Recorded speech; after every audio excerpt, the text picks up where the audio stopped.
Thanks everybody for joining us this afternoon. Apologies for the delay in getting started. If somebody just can confirm that they can see the slide I'm sharing, that would be great, please. Looks good, Mark. Yeah. All right, thanks. All right, then we'll go ahead and get started. Thanks everybody. Very excited to have everybody join. Although this was originally planned to be a broader fall member meeting, given the upcoming call for projects, wanted to really pull everybody together for this afternoon and start to do a broader overview, excuse me, of the anticipated CFP. Really to give, Mark, will you share these slides later? Yes, we will. We're both recording this session for folks that can't make it, and we'll share the slide deck out later. So from an agenda standpoint, we'll take about the first hour. Wanted to give ourselves enough time for Q&A, unfortunately to debug things on the front end, but we'll take about the first hour from the NEMC perspective, walk through our perspective on the upcoming CFP. From 2 to 3, we wanted to have, recognizing that membership has more than tripled since the original call for projects, almost 2 years ago from when it started. Wanted to have 2 of our currently awarded project leads brief on their projects to give the broader audience a sense for, the application process, the award process, how their teams came together, how they've executed technically over the first year, just to give context and awareness, especially to newer NEMC members in terms of, what they're in for, in terms of both applications, submissions, and if awarded, technical execution. We'll then take a quick break and then have breakout sessions for each of the 6 technical areas, during which really we will live and in-person review the draft technical topics, again, by each of the 6 tech areas. We literally just received those topics yesterday afternoon. And so it will be a real-time review session, but we wanted to pass those along to folks as quickly as they became available to us.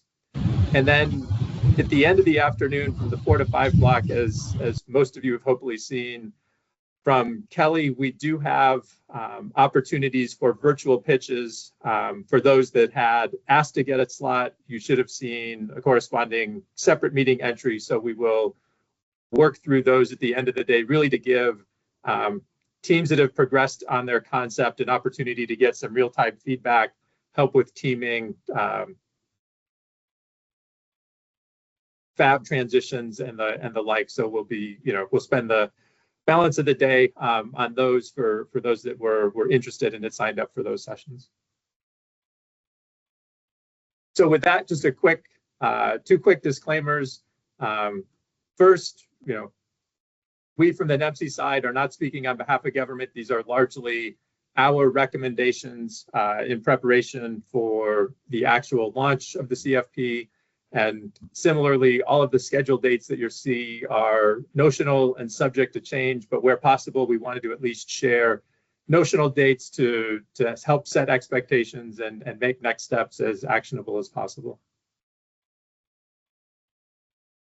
And so I wanted to take just a minute or 2 on the front end, again, especially for newer members to NEMC, and given that the call for projects launches through the Microelectronics Commons or is funded through the Microelectronics Commons program, wanted to just highlight a couple of the core focuses of ME Commons as it directly flows into, as you'll see, the anticipated call for projects. And so, some folks have probably seen this slide multiple times. It's a little dated, but I do think it does a nice job of highlighting in green the focus of Microelectronics Commons. So we're not focused on pure research on the left side.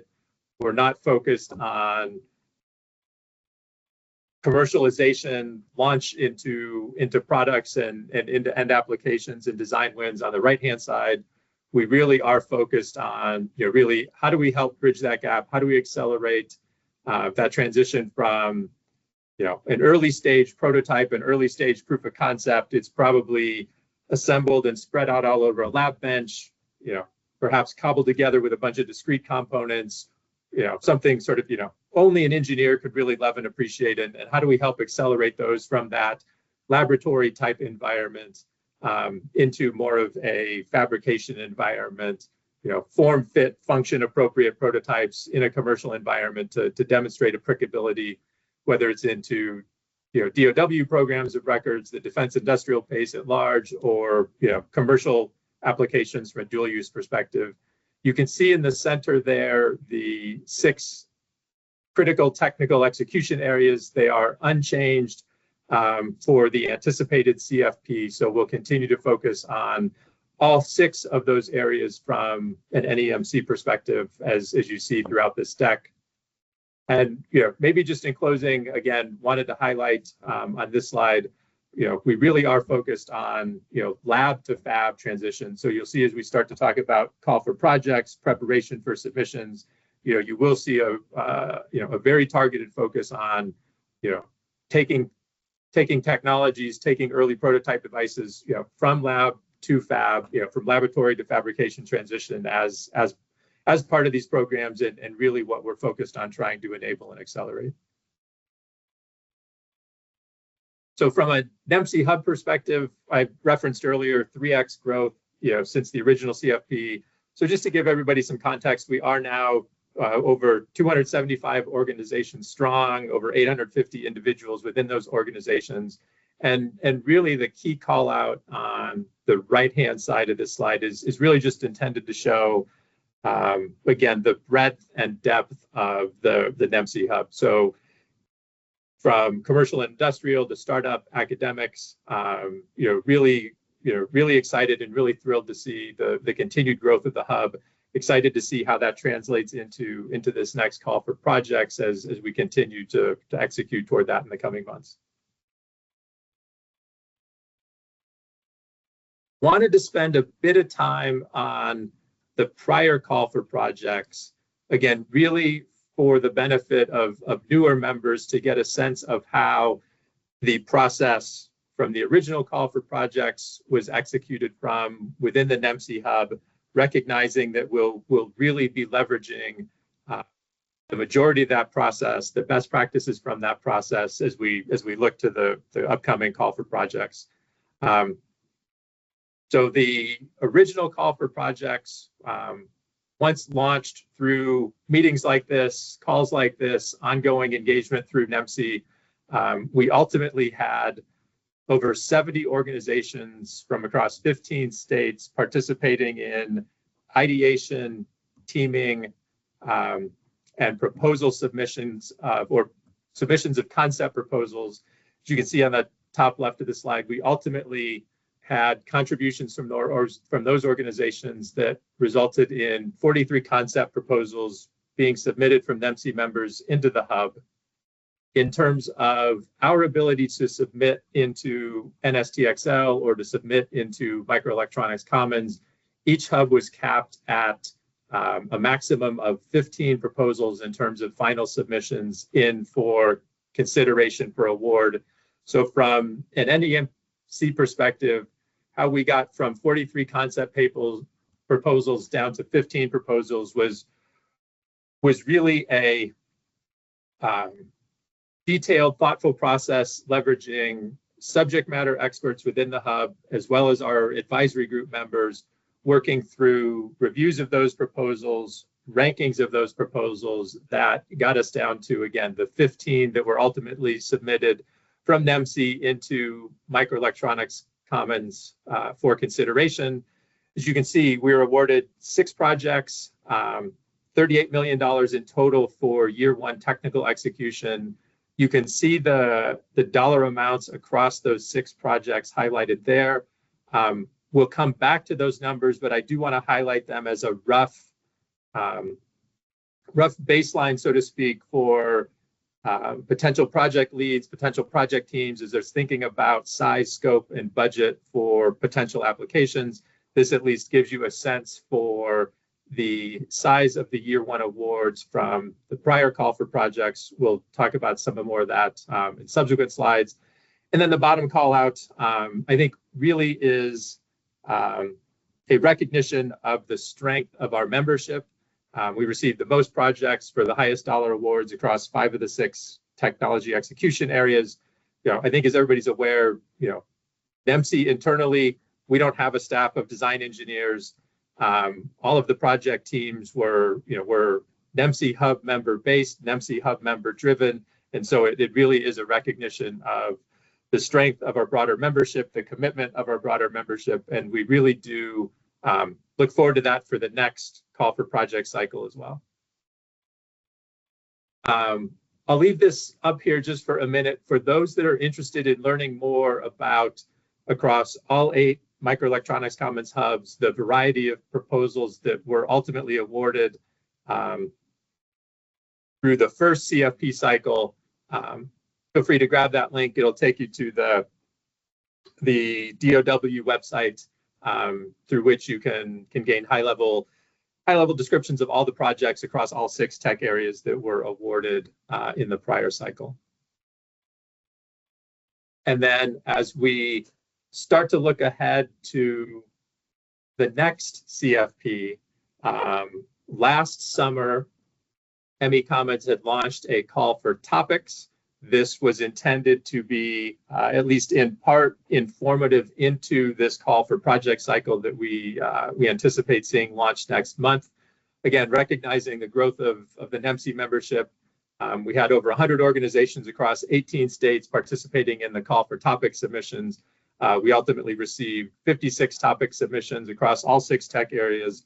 In terms of topic submissions, there was no cap from a hub perspective, so we were able to submit all 56 of those topic submissions into Microelectronics Commons for review and consideration as they pull together, the anticipated CFP that we expect to have launched in the coming month.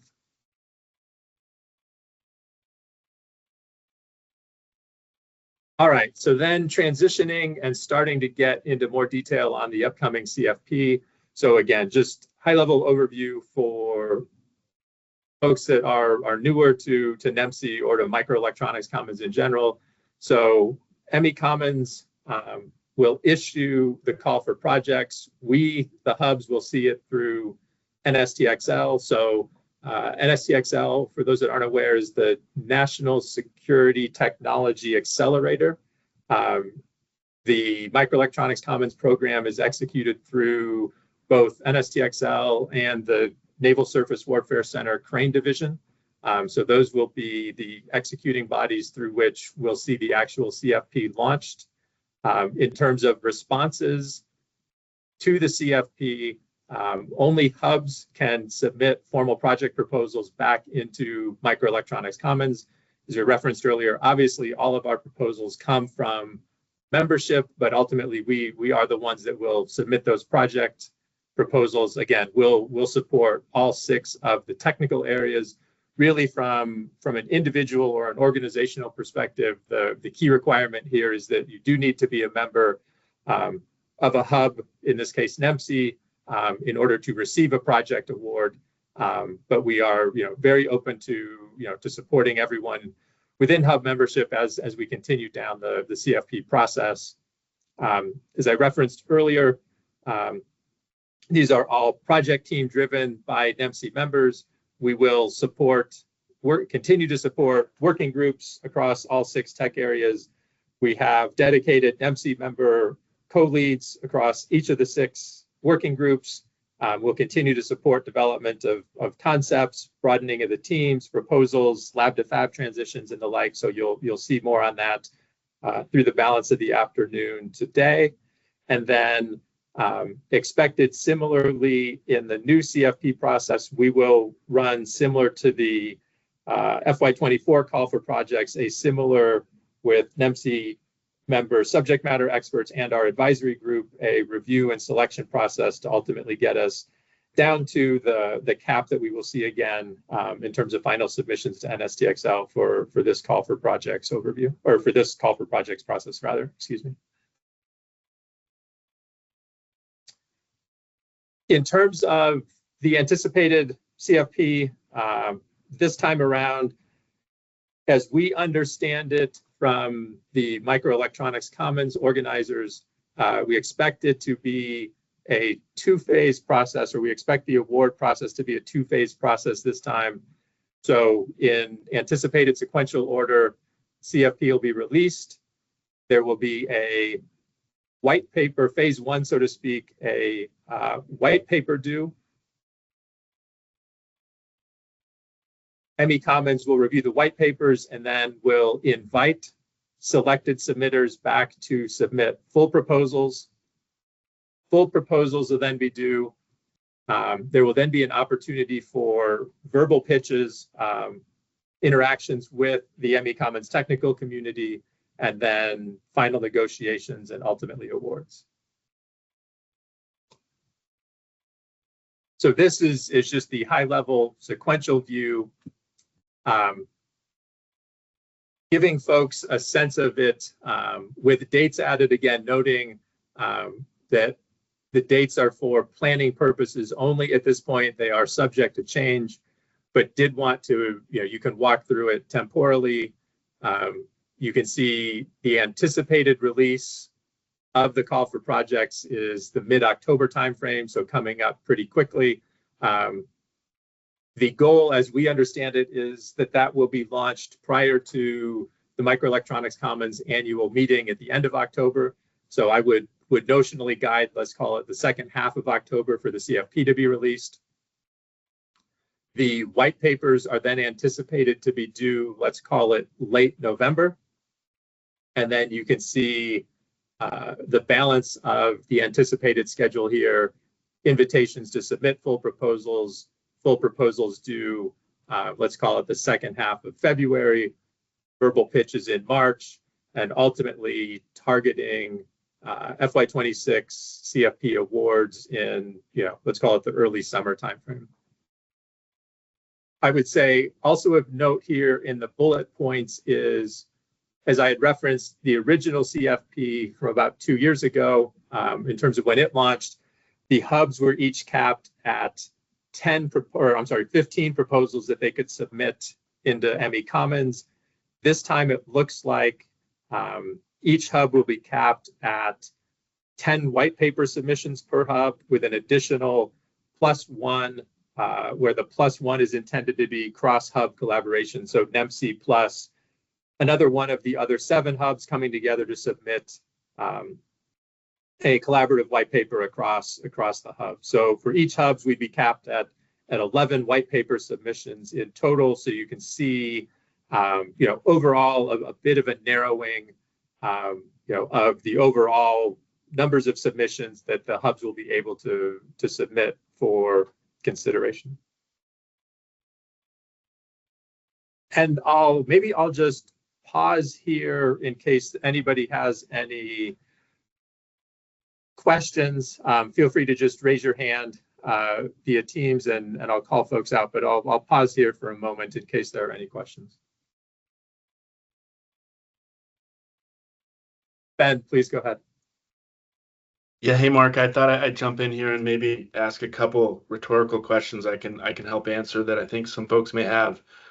Since we're getting ready to embark on this call for projects, and this is CHIPS funding. So some of you may be thinking, hey, Mark and NEMC Hub, what's going on with the DoD funding out of the CHIPS Act for the Microelectronics Commons program? We just saw funding get pulled back from NatCast, or we all just received notices about our NAPMP NOFO 2 concept papers, where those have been, that program was stopped. The good news here is that this funding is stable, and that the funding for this call for projects, hub operations, et cetera, is still continuing. In the weeds of CHIPS Act funding, the DoD's funding was $2-year dollars, and so it's operating on a like every 2-year cycle with how the appropriations work. So from a hub standpoint, we literally just inked the operations funding today for the next full fiscal year. Teams are actively negotiating year 2 funding for projects from the last call for projects that Mark talked about. And funding is budgeted for this round of call for projects for these next ones going forward. So hopefully that allays some concerns. The next question you might have is, hey, Ben, what about the government shutdown that could happen or likely will happen tomorrow?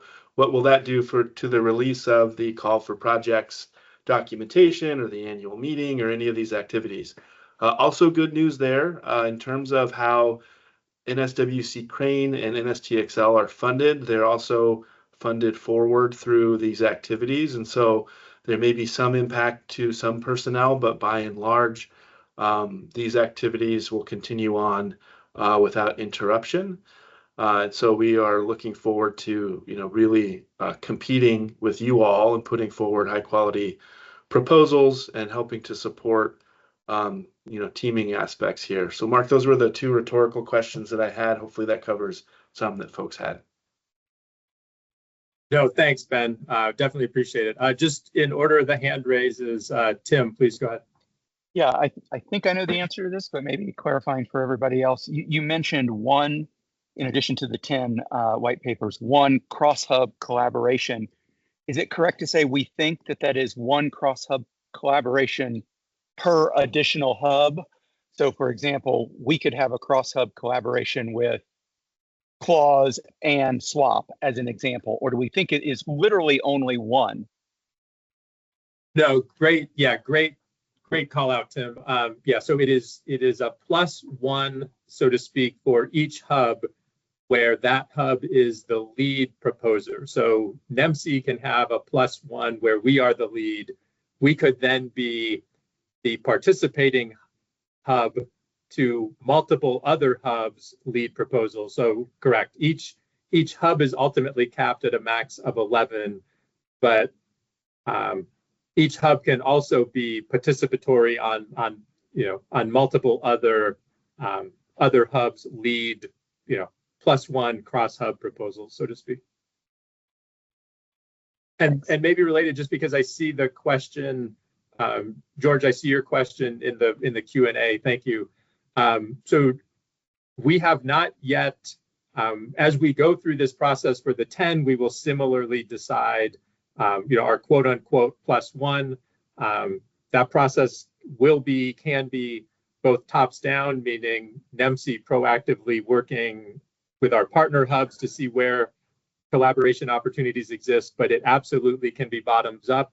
If a proposal team recognizes that their, let's say their preference or their ideal partners are in, and I'll just pick one as an example, are in Southern California and members of the California Dreams Hub, and want to suggest a collaboration between, their respective team members, which result in a collaboration between NEMC and California Dreams, we will absolutely be supporting those types of bottoms up proposal development processes as well. And then Robert, please. Yeah, so, last year, I think the projects were awarded right before the elections around September, 18th, 19th, whatever that was. It took about 4 months to get those projects under contract. Have you heard anything from NSTXL about ways and approaches they can take to reduce that? Because that basically costs at least a third of the project years before anything's commenced. Yeah, agreed, and thanks for the call out, Robert. We haven't directly, although I will say in Commons Hub Board summits, in meetings that Ben and I have had with NSTXL and NSWC Crane, there have been repeated discussions along those lines around what can be done to streamline the contracting process, what can be done to accelerate it so that technical execution kicks off more quickly.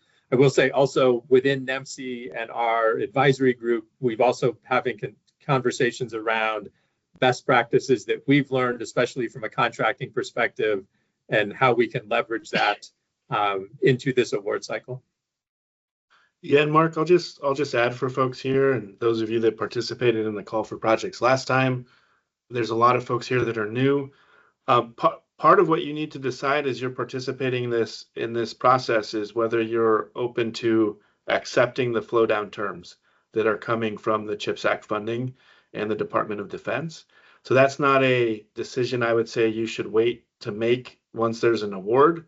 That's something that you and potentially your legal staff need to consider early and upfront, because there are things that we've learned and that we've worked with current performers, right? There's things that are not negotiable.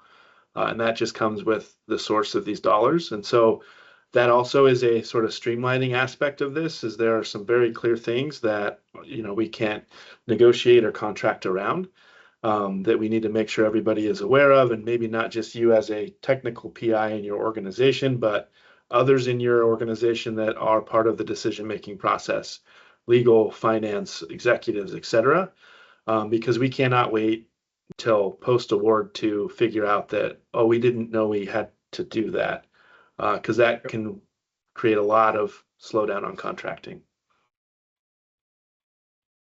Yeah, and just building on Ben's comment, for those that are newer to the ME Common CFP process, there are a series of mandatory contractual flow downs from the government to NEMC that we're required contractually to pass along to the awardees. We will be sharing those out in advance. So to Ben's point, teams can review them with their appropriate legal representatives, make sure that they understand those requirements, are comfortable with those requirements, so that, upon notification of intent to award, we're not burdened by, discussions, reviews, attempted negotiations around those mandatory flow downs. So we will be distributing those in advance as another aspect of reducing the time to get through all the mandatory flow downs.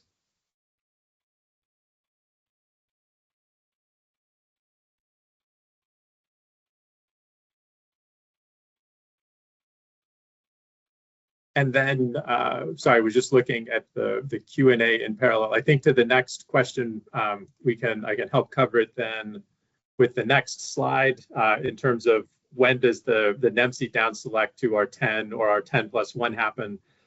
So maybe building off of Ben's comment or even Robert's question around how to move quickly, shifting it to the front end of the process. I just want to note that if you can see here, call for projects are released mid-October, or let's call it second half of October, and white papers are due end of November. That will be a very tight timeline, hence pulling everybody together for this meeting today to get started as soon as we have the draft technical topics, which again, we received yesterday afternoon. And so just, depicting it a little bit differently, mid-October to late November, let's call that notionally about 6 weeks. But that's a very short period of time to digest the CFP, have our teams in conjunction with our support actually drafting the white papers, getting through some initial reviews with our subject matter experts and advisory group, while in parallel, white papers are being finalized by all of you, getting down to our final 10+1 selections, and then submitting those final white papers into NSTXL by late November. We intentionally made these as bullet points, not numbers. We are not yet at a point where we want to try to assign dates. It really does come down to, when in mid-October or when in the second half of October. And when we talk about late November, pre-Thanksgiving, post-Thanksgiving. But I do want to just highlight at this, earlier stage, so to speak, that this will be a very compressed timeline from release of the CFP to drafting white papers and having final submissions into the government team by the end of November.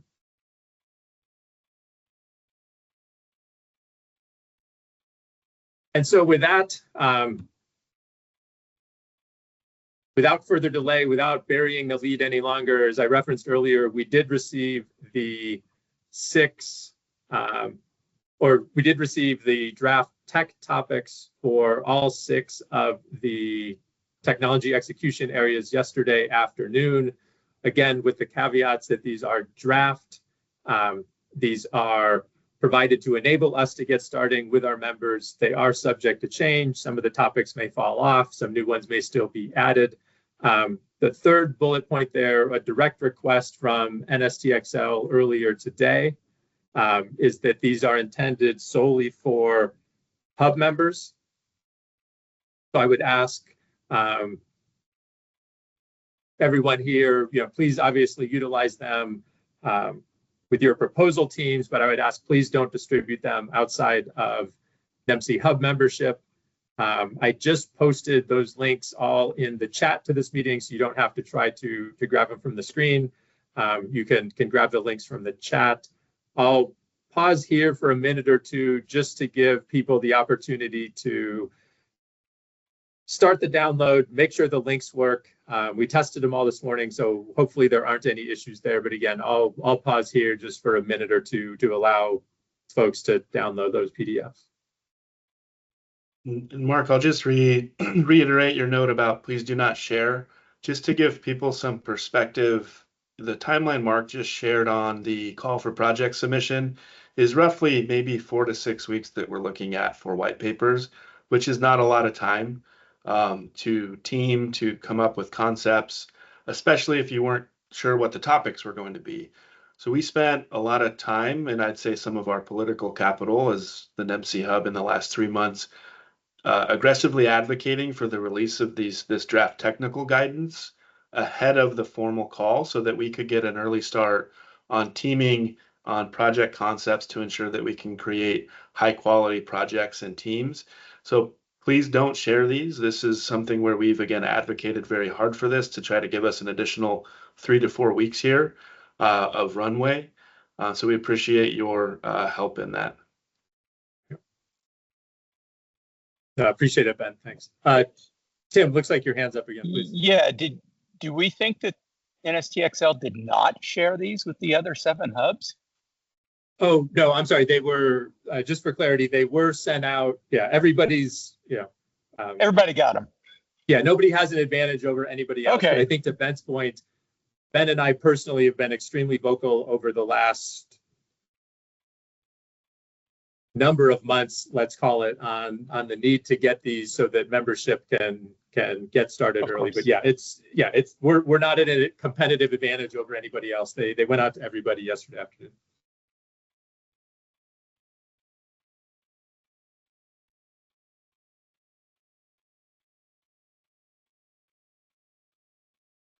All right, so hopefully people aren't too distracted by starting to digest that. Noting from 3 to 4 this afternoon, we will have opportunities to collectively walk through them, but did want to share them as part of this general session.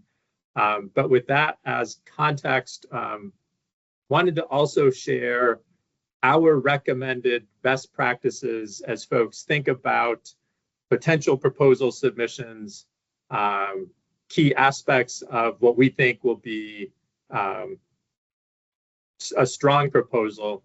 As I mentioned earlier, ME Commons focus is lab to fab, and we expect the call for projects when launched will be very focused on lab to fab technology transitions. And so that means really 3 key pillars to make sure that a proposal team can identify. That would be the lab or labs that the technology is currently at, that it is maturing out of. Also being able to clearly identify the fab or fabs that the intended technology would transition into, i.e. clearly identifying, where the labs is this getting started, where the fabs that this is, or who are the fabs that this is going to transition into. And then also, since these are intended for implementation within DOW, clearly identifying the defense industrial base transition partner or transition partners if there are multiple. But so it's really, where you're getting started from a lab perspective, where you're going to end up in terms of the fab facility or facilities, and from a customer demand perspective, if you will, who within the defense industrial base is helping identify potential programs of record, helping to confirm spec requirements, helping to pull this through from a demand pull perspective, if you will, over the course of the project. So 3 key pillars there. For teams or individuals presenting during the virtual sessions at the end of the afternoon.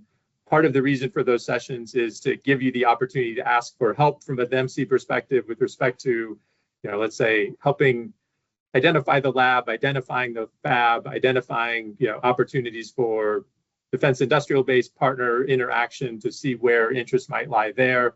So again, we will continue to be supportive of helping make the connections and the introductions where appropriate to help folks form the strongest teams. But again, 3 key pillars from our perspective are going to be the lab, the fab, and your DIB transition partner.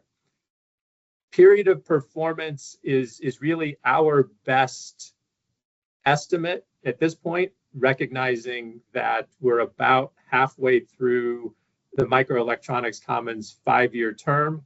And so period of performance for these projects at this point, again, until we know it definitively via the launch of the call for projects, we would guide thinking about project lengths, period of performance that, let's call it, are in the 2 to 3 year time frame. Again, our best estimate in lieu of having the actual CFP launch, but just as a guideline as people are thinking through this. And again, highlighted earlier, the year 1 budgets from our currently awarded projects ran $4 million to $9 million for year 1. I will, again, NEMC's point of view, this is not, we are not speaking on behalf of government, but we do expect budgets to be tighter in this call for projects than in the prior. So I would take that into account as well and guide that, that $4 to $9 million, range from the first CFP, especially the higher end of that $4 to $9 million range, is absolutely the upper bound and might be, a bit higher than where the appetite lies for this next CFP. But again, that's my personal guidance. That's a NEMC point of view as folks start to really think about this prior to getting, the formal CFP guidance, the formal CFP launched in the mid or second half of October timeframe. Tim, please. Yeah, this is there's a question in the chat, but it sort of relates to what you just said about how did the year 1 projects, how are they proceeding, if they are proceeding? And I think that's sort of your point, is why we think the budgets are smaller, is some of those projects are in fact going to be moving forward. Therefore, the year 2 selection budget is likely smaller because of that reason. So I don't know if you want to comment on that, but somebody was asking about that. Yeah, thanks, Tim. I wasn't able to follow everything in the chat and the Q&A, but yeah, Tim's comments are correct. If you think about the funding, for this next year for technical project execution, it will cover both year 2 execution of the currently awarded projects that are awarded for year 2. That is not meant to imply or state that all projects funded in year 1 will be moving forward, but for those that do, this funding pool will fund those as well as this next year 1 execution for projects awarded during FY26. So part of that, to Tim's point, goes to our expectation of reduced budgets for the next CFP. We'll also hopefully, from 2 to 3 this afternoon, when Jim and Changfei walk through their projects, you'll also get a sense of what was executed on in year 1. So obviously, budget is one end of the equation, or one aspect of the equation, but the other is, okay, what, technical execution, technical progress, lab to fab transition in year 1. Part of having Changfei and Jim report out on their projects is to give everybody a better sense for, what was accomplished during year 1, or as we're into Q4 of year 1 for our currently awarded projects. And Mark, I'd just add, I think, if you look at the links that Mark had earlier in the chat or in the presentation about the total projects across different tech areas from ME Commons, you'll get a sense for not just our hub, but other hubs, what the project budgets were. Yep. And, this budget recommendation takes into account, obviously, the funding reality that Mark just described, but also what we saw as more awardable in the first call for projects as well. So if you've got a $20 million potential project for 1 year of spend, it's probably not as likely to be awarded. And so they'd be looking to follow these guidelines pretty strongly.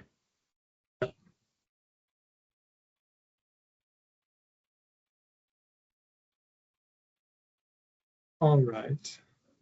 Hey, Mark, one quick comment I just wanted to add for folks, since you had also shown earlier the call for topics that were submitted last summer.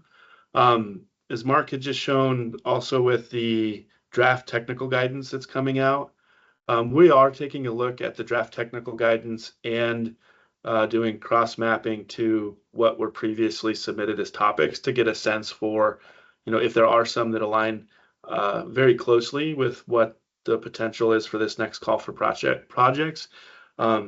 We want to understand how the government sponsors utilize the topics that were submitted. I think we had 55 that went in. But then two, also see if there's any indication, if we can tell if there's certain technical areas or projects that they may be more interested in from the NEMC hub than others. So if you had submitted a topic and you also see, hey, this thing sounds exactly like what I submitted, please let us know just so we are aware of that. But we're going to be going through that exercise here in the next week as well. Yeah, just adding a bit to Ben's comment, whether you see that, this is verbatim what I submitted, or this sounds very similar to what I submitted, please let us know in either case, as we'll want to be. We'll be doing our own review. I think we're also going to run a review through ChatGPT. We'll see, does AI or the human come up with a better comparison? But to Ben's point, for those that see, either verbatim language or stuff that sounds similar, please give us the heads up in case we miss it, because we absolutely want to be tracking that. Keeping an eye on the time, because I do want to make sure we give the appropriate time to Jim and Changfei. I'll go through the next couple of slides a little quickly, as they're more on aspects of the support we'll be providing, and then leave time for Q&A. And I'll post this one in the chat as well.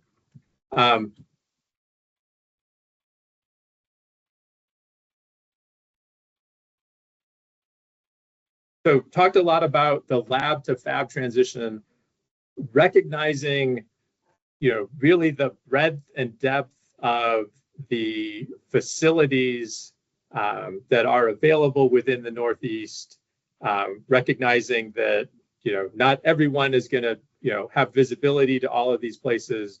We also want to the fullest extent we can, help reduce the cycle time, whether it be from a technical perspective or from a biz dev perspective, folks trying to figure out, who are the right folks at the right organizations for me to talk to see, does this lab have this tool? Does it have the capabilities I need? Does it have the capacity? Are they taking outside opportunities? Do they have the capacity to support the project? If you go to lab-hub.org,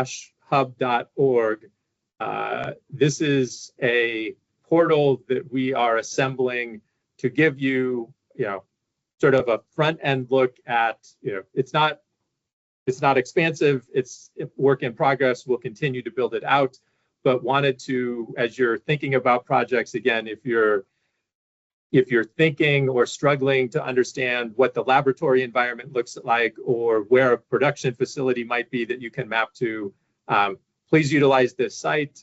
You can contact directly through the links any of the labs or fabs or centers that are highlighted here.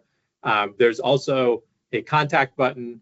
Feel free to submit questions, requests, ask any help, any confusion you might have, and the staff. So we're partnered with MIT on this. The staff that MIT assigned to it are great, can help point you in the right direction, can help introduce you to the right folks as well, can provide any clarification. So that's my pitch on our technical concierge service. But in all seriousness, we do think this has the potential to be an extremely valuable resource. So again, teams, individuals aren't spending time, trying to find the right facility, trying to understand the capabilities of the facility. Hopefully this is, you know, a both business and technical front end, so to speak, that you can use to better understand at least a significant portion of the landscape in the Northeast and enable you to take next steps more quickly.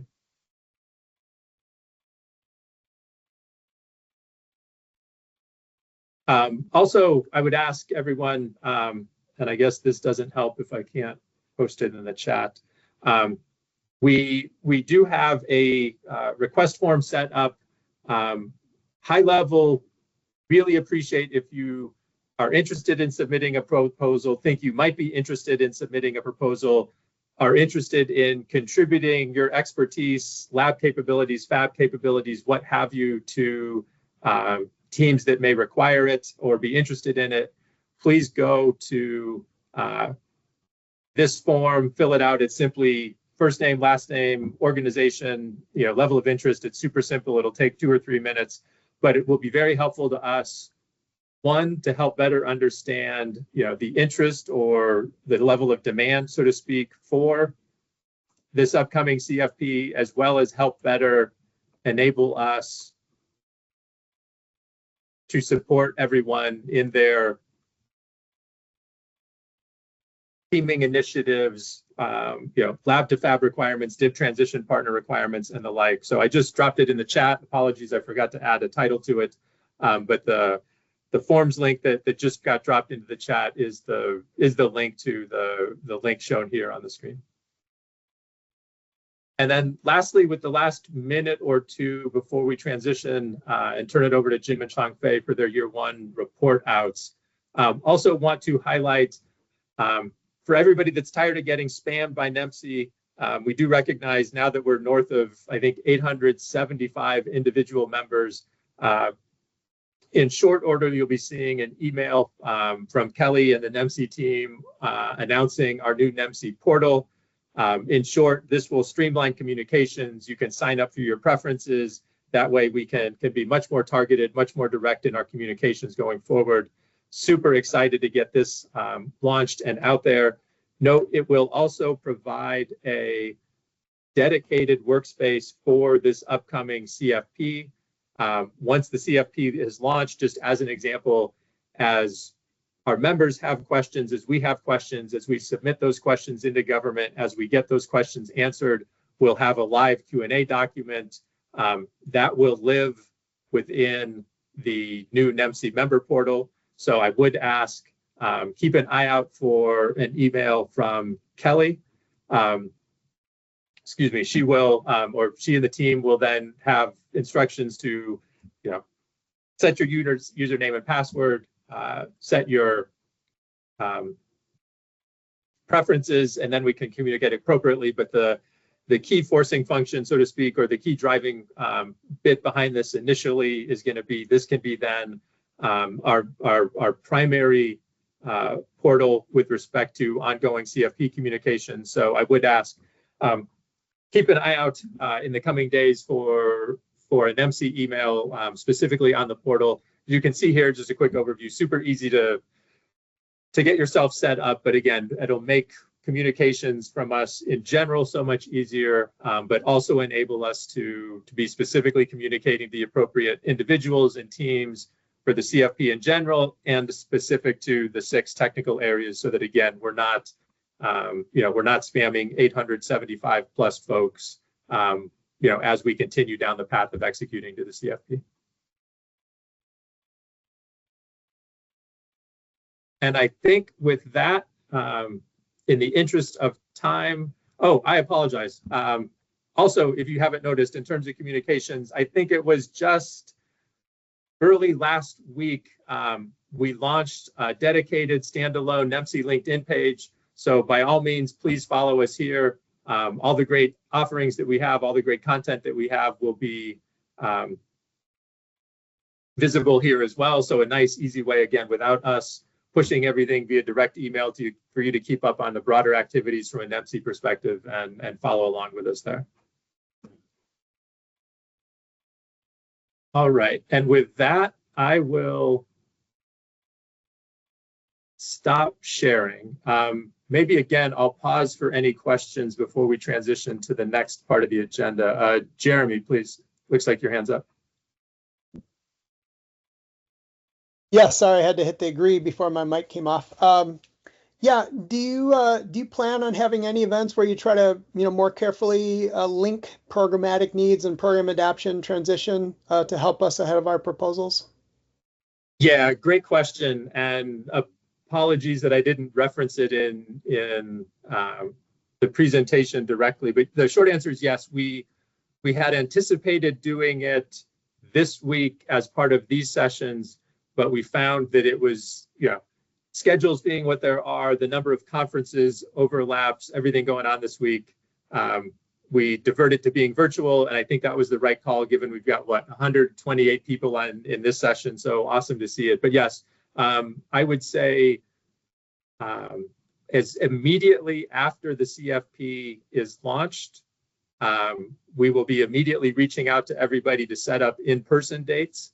Unfortunately, since we don't know when the CFP is going to launch, we can't, we don't want to set expectations and then move dates around on people. But I would expect, literally, CFP comes out day 0. We'll probably be looking at business day 4, 5, or 6 to host a series of in-person meetings to help support the continued ideation, face-to-face teaming, collaboration, and the like. So I would, ask, for flexibility there, because again, it's going to be it's launched. Hey, let's get together. There will be the virtual options for that as well. But yeah, those will have both an in-person and a virtual option to them.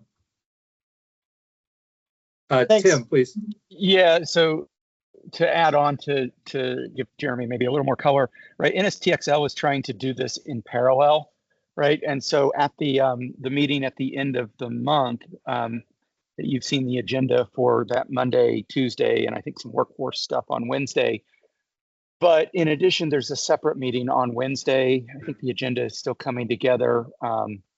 It'll have DIB participation. I think they're going to go over some of the service lab projects. It's also trying to do some matchmaking around what the DIB needs are. I don't have all the details yet. I do know I'm on a DIB panel on that Wednesday morning representing Raytheon and talking about what our needs are, I think. So it's still very much coming together. I know the DIB working group that NSTXL has set up, I think we're going to have one final tag up on the 17th with Stephanie Lynn to plan for that meeting on the whatever it is, the 30th or 29th or something. So lots of irons in the fire there, Jeremy, to try to get at what the real needs are and to accelerate transition. And so it's not just on the hubs, but NSTXL has a vested interest in this as well, obviously. Yeah, look forward to more of that. I think it's a great opportunity to really get programs to start to think about investing with us as they build out their obsolescence and replacement and technology roadmaps. So happy to support any way I can.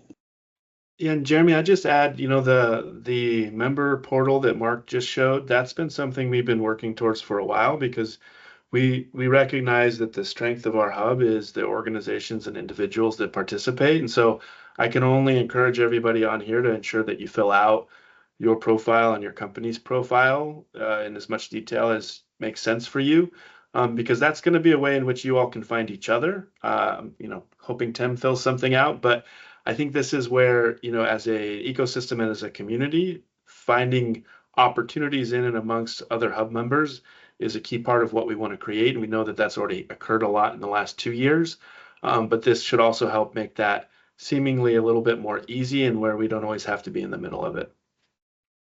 Ben, I need to capture all of Raytheon's needs in like 2 sentences. Is that what I need to do?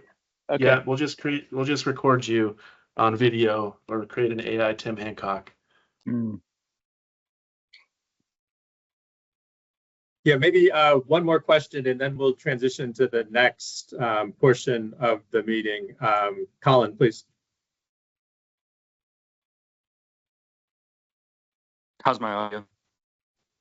Yep, we can hear you now. Okay, great. I was just wondering where the scale announcements come out within that kind of CFP timeline, if there's any update on that.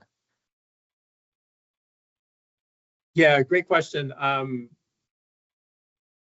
I mean, it will run in parallel in terms of additional NEMC proposal opportunities, both scale capital as well as the next round of Propel announcements will be dropping also in that, let's call it October, November timeframe. So I would ask proposers to both to stay tuned for direct emails from NEMC with updates on both scale capital as well as the Propel program. Awesome. And just a semi-related question. One of the key areas mentioned was clearly identifying a fab partner.